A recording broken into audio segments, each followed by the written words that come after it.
la semana del tiro en el pie. El presidente del gobierno ha dado instrucciones a los suyos y principalmente a la ministra de Justicia, Pilar Llop, para que intenten taponar la vía de agua que se ha abierto en el Ejecutivo a consecuencia de la puesta en práctica de la ley del solo sí es sí, algunas de las leyes ambiciosas aprobadas por este gobierno. Y las cosas no están funcionando bien. Había un problema, la aplicación de la ley, no hace falta repetirlo, lo conocemos bien, las sentencias, la sucesión de sentencias que tienden a rebajar penas como consecuencia de la modificación de las horquillas. A ese problema se le añade ahora un problema de crisis política abierta en el interior de la coalición de gobierno, cuando faltan 3 meses para la celebración de unas elecciones locales y autonómicas y cuando falta menos de un año para la celebración de las elecciones generales. Había un problema, ahora hay 2.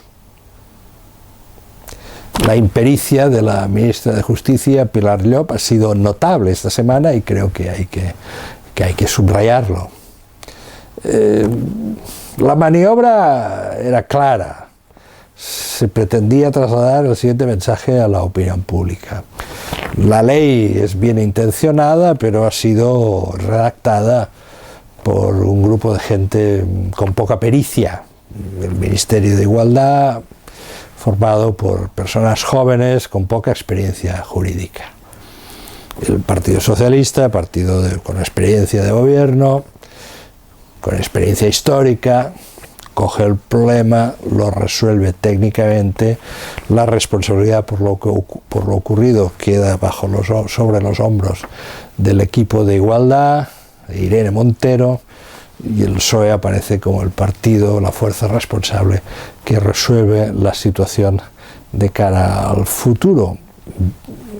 Creo que este es el esquema de trabajo realmente previsto y hay un problema, es que esto no se ha sabido explicar, ni siquiera esto se ha sabido explicar bien, porque la intervención pública de la ministra de Justicia, poniendo en cuestión la filosofía de la ley, en lo que se refiere al tema central de la misma, que es el consentimiento, más una disparatada intervención en televisión de un asesor del Ministerio de Justicia, han roto este relato y han abierto, por lo tanto, una atmósfera de crisis. En estos momentos la propuesta legislativa del PSOE para modificar la ley no tiene mayoría garantizada, quizás la tendría que ir a buscar los votos del Partido Popular. Insisto, subrayo, este es uno de los episodios más críticos a los que se enfrenta el gobierno en sus 3 años de existencia, y esto es decir mucho, puesto que este gobierno se ha enfrentado y ha tenido que atravesar situaciones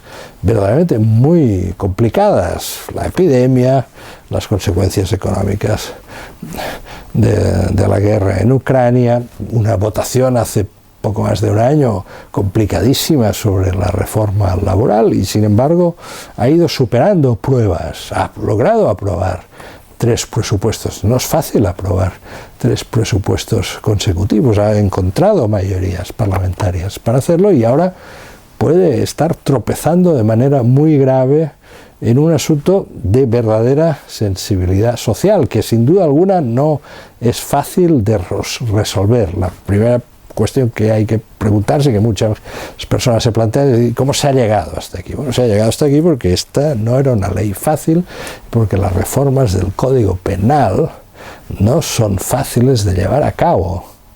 Es una ingeniería compleja y no son fáciles además de llevar a cabo si tenemos en cuenta que el país se halla en un contexto de tensión política entre el Ejecutivo y una parte de la magistratura, como consecuencia, lo repetiremos una vez más, del bloqueo del Consejo General del Poder Judicial. En este contexto, las reformas del Código Penal se convierten en reformas de altísima sensibilidad. ¿Se hicieron los chequeos adecuados en su momento para tener la garantía de que la ley no iba a generar problemas? Posiblemente no, pero adjudicarle toda la responsabilidad al Ministerio de Igualdad me parece sinceramente que escapa un poco la realidad de los hechos, puesto que en este país no se efectúa una reforma del Código Penal sin que intervenga el Ministerio de Justicia. El exministro Juan Carlos Campo intervino de manera muy directa en la elaboración de esta ley. El señor Campo se mantiene en un prudente silencio, puesto que en estos momentos ocupa una alta responsabilidad en el Tribunal Constitucional. Pero hay otro problema de fondo, al que quizás se presta menos atención. Se ha producido durante estos 3 años una verdadera situación de ruptura en la base del movimiento feminista entre las seguidoras del Partido Socialista y las de Podemos, entre la generación más joven y la generación más veterana. Estas tensiones empezaron en el minuto 1, ahora hace 3 años de la constitución del gobierno. Hace 3 años, en febrero de 2020, el gobierno empezaba a dar sus primeros pasos. Pues bien, en sus primeros pasos ya indicaban tensiones alrededor de la legislación sobre la situación de la mujer en España. Empezaron ahí. El Ministerio de Igualdad quería llegar al 8 de marzo de 2020 con una primera iniciativa legislativa ya presentada en el Parlamento sobre la Ley de Igualdad. Y las representantes del PSOE, las ministras del PSOE, en aquel momento encabezadas por Carmen Calvo, eran reticentes, vais demasiado deprisa.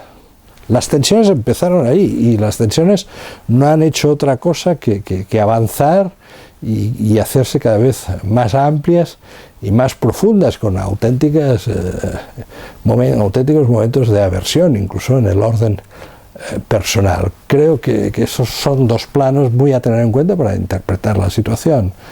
La dificultad de modificar el Código Penal en un país en el que las relaciones con la judicatura se han complicado en términos políticos. 2, la existencia de un cisma en el propio interior del movimiento feminista ante la dificultad de los 2 partidos protagonistas para encontrar unas pautas mínimas de, yo diría, ya no diría, me atrevería a decir, de una cultura unitaria, sino de establecer unos límites al enfrentamiento. La consecuencia es la situación en la que hoy se halla el Ejecutivo. Es un momento delicado.